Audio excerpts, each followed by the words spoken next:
Lei è un tipo distinto, senta in treno, giacca e cravatta, senta lì tranquillo. Una fermata, una signora la monta su, beh, anche ella tirata a raio, impediciata, cappello, borsetta nuova, si senta proprio di fronte di lui, e lui è lì che guarda il suo orologio, lì che guarda. Scusi, vedo che guarda con attenzione il suo orologio, ma cosa hanno di speciale? Sono curiosa. Signora, mi sono investigatore privato, Sala. Questo è un orologio high-tech di ultima generazione, proprio comunico con tutto il mondo. E qua che sei custodio tante di quelle robe segrete che neanche la si immagina. Orca cane, Maria Vergine a fare. Ma me ne dice manco uno che sono curiosa, non io dico a nessuno.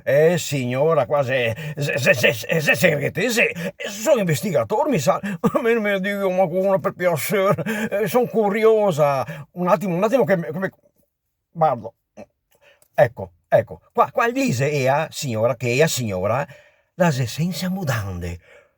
Batte sue spalle, lui. Ascolti, signoretto, guardi che mille mutande, lego su. Porco di quel can levanti di mezza ora.